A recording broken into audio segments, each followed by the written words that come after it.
good feeling about this. Push it!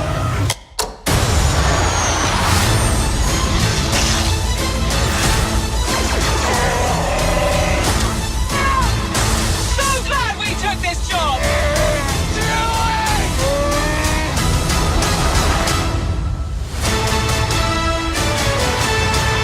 Solo, a Star Wars story. The Star Wars story that I'm pretty sure no one wanted. At least I didn't. I was very negative about this movie right from the get-go, and that was before we had the whole director mix-up and having to reshoot the whole movie, some mixed reviews, the whole Last Jedi controversy. I definitely went into this movie not very excited, which is crazy because a year ago I was so excited for The Last Jedi, and this just kind of snuck up on me, and I was like, well, it's Star Wars. It's gotta be good, right? And yeah, it's pretty dang good. I'm surprised. This is why I think we need 2 Star Wars movies a year, because, I was very mixed on The Last Jedi. It had some great moments. But, now my palate has been cleansed with this movie. I really like this movie, and I'm ready to jump back into another Star Wars movie. This movie was a freaking blast from start to end. It was so fast-paced. I remember looking down at my watch, and it literally had like 10 minutes left, and I was like, what? It's almost over. Let's get into it. I'm not going to go into spoilers with this review.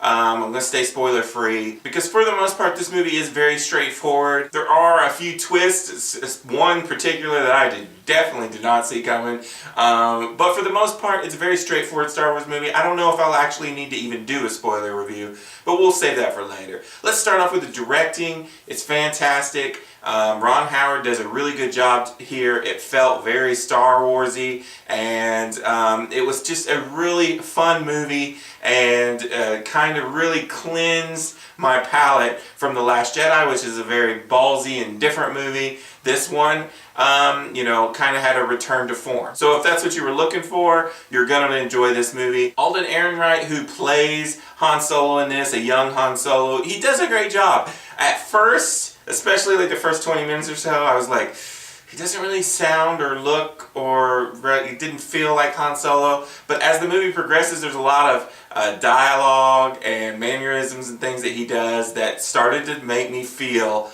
oh my gosh, this is like a young Harrison Ford. And he was just really good for the whole movie. His chemistry between him and Chewbacca was great. Chewbacca was fantastic in this movie.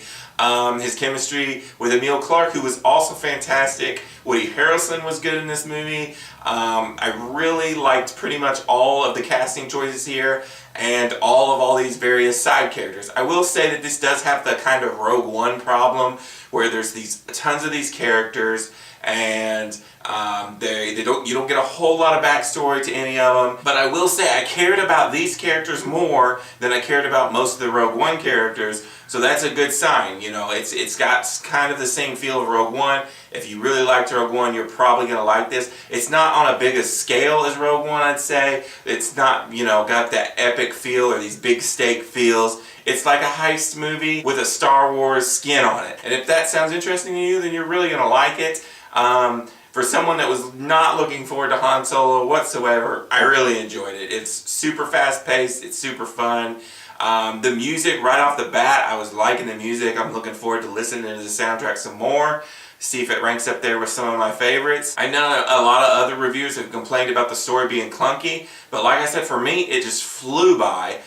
Maybe I'll notice some more stuff on repeat viewings, because I do plan on seeing this a few more times. But definitely for that first showing, it flew by. It had a few twist endings. It definitely left itself open for a sequel, and believe it or not, from the guy who did not even want one Han Solo movie, after this movie I was like, yeah, I'd like more of this. Like, I would like a Han Solo sequel, which is crazy that I'm even saying that. So that should show you how much I like the movie. It had a lot of comedy, and for the most part it all worked for me. I was laughing. There is this one creature at the very beginning that was really weird and spoke funny, and I was a little scared about that. There was one particular planet at the beginning of the movie where everything seemed like it was covered in fog and mist, and I felt like maybe they were trying to hide some production things. I know somebody's gonna be like, well, that's just the way this planet's supposed to be. Yeah, but also I bet when during the reshoots they just had to make do and fix it in post. I noticed that stuff a lot, but it wasn't too bad, and it was just at the beginning of the movie. The rest of the movie all looked really great. So yeah, I was surprised. I liked this movie. It's not perfect. Like I said, it has kind of a Rogue One feeling to it sometimes. There aren't these huge grand stakes. So if that's what you're wanting, then you may not like this. If you didn't want to know Han Solo's beginnings, you may not want this. I thought I didn't, but I actually kind of liked how it tied together to other movies. So yeah, this movie was pretty dang good. I'm going to give Solo, a Star Wars movie, a 4.5 out of 5. Hey, thanks for watching this video. If you want to stay up to date with all my reviews and reactions, hit the subscribe button. While you're at it, hit the like button on this video, comment down below. Some of my last videos should magically appear here. Click those. Until next time, this is Rainy Cage. Peace out.